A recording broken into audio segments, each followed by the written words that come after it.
Hello, Kuroi here, and welcome to what I'll call the first pilot episode of KuroiTV. Now I know I do have some videos up on my channel already, but this is something more in line with what I wanted to accomplish from a episode to episode base, so your feedback is both welcomed and encouraged. This video is going to kickstart a series of videos on how to make gold in World of Warcraft, and in this episode I'll be focusing on the imminent 3.0.8 patch, both with some changes that I think will net you some money, and also some changes that will cost you money unless you act now. With that said, this patch is imminent, so I believe it'll be too late for a lot of people to capitalize on these unless you've already kind of found them yourself. With that said though, I still wanted to offer it as both an example and an experiment so we can look back on it down the road and see how right and how wrong I was. Just a disclaimer, these are my views and opinions. Every server and faction is different, and I cannot guarantee that anybody else will make money off these suggestions. With that said though, this advice is free, and I wouldn't be doing these things myself unless I was confident I could at least break even. So, with that said, on with the show.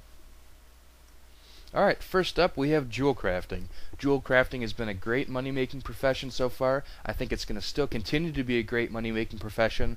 The two major changes though, you'll be able to buy any rare gem with 10 emblems of heroism, and they're also adding a Northrend version of the brilliant glass called an Icy Prism, which we have some footage for here off the PTR. Now, Icy Prism is going to cost 2 Dark Jade, 2 Chalcedony, and 2 Shadow Crystals, as well as a Frozen Orb. And it'll be producing at least 2 rare gems. I got 3 gems almost every time I made it, including a Dragon's Eye. So what does this mean? Jewel crafting is still a powerhouse profession. I don't think the costs are going to drop too much more from these changes. We have been seeing a bit of a drop in price from cut gems and uncut gems, just with the sheer flood of the market as more numbers get to higher levels. I still think though, with people leveling, all new people raiding, getting new gear, there's always going to be a high demand for jewel crafting, and cut gems are always going to be what sells for the most. Next up is leatherworking. Leatherworking is getting a change. In the new patch, the epic leg kits are going to cost an addition of a frozen orb when making them. So if you make them now before the patch, it's going to cost you less than after the patch. So way to make money off of this, I'd watch for Arctic Furs, I'd watch for Frozen Orbs for multiple different reasons. Both of those I believe will be going up in price. But you get those furs, you get the kits made, you wait for a little while after the patch is hit. People who are already trying to sell their pre-made ones are still going to sell it at a cost. But once more people have to be buying those Frozen Orbs at the higher price, they aren't going to be willing to sell them as low. So if you even match their higher price, you're still making extra money off that Frozen Orb.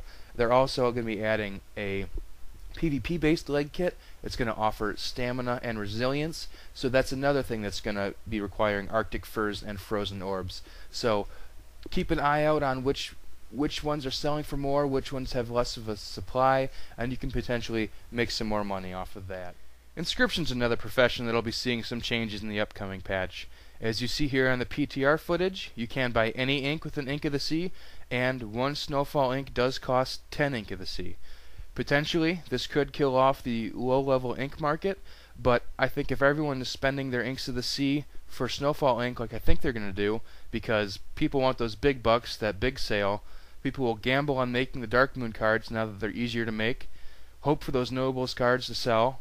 I was still selling mine for 1,500 gold last fair, so it's still not a bad money maker. So I think a lot of people will be dumping all their effort into that, which means the price will go down since people are providing more of a supply.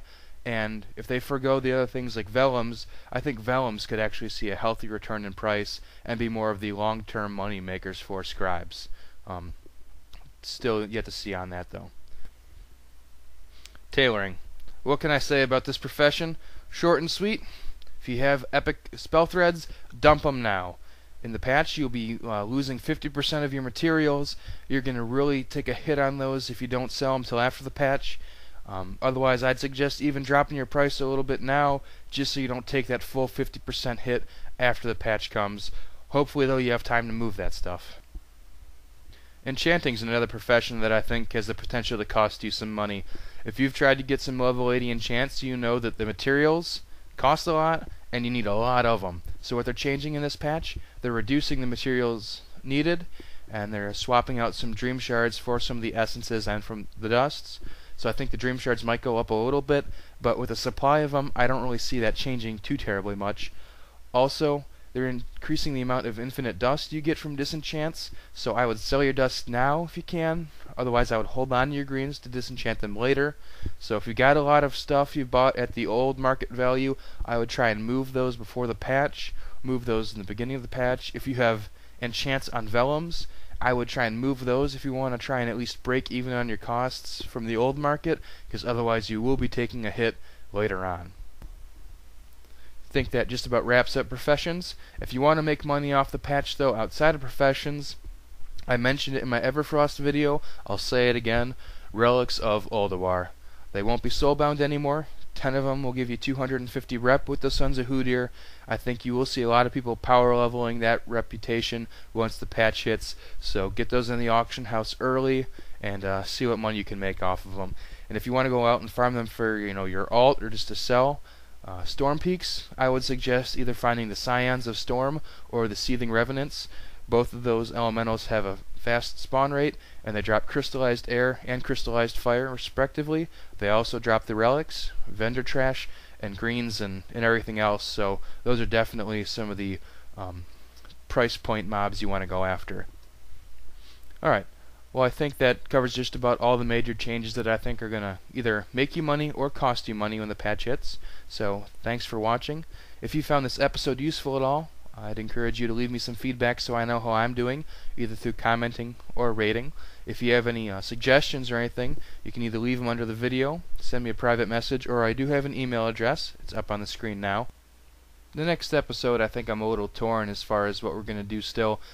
Either building blocks, how to make gold at lower levels, or we might just jump headlong into how to wheel and deal on the auction house and really maximize your profit with pretty much doing next to nothing. So it'll be a surprise for both you and me when that video comes out. But until then, thanks for watching, good luck, and have fun.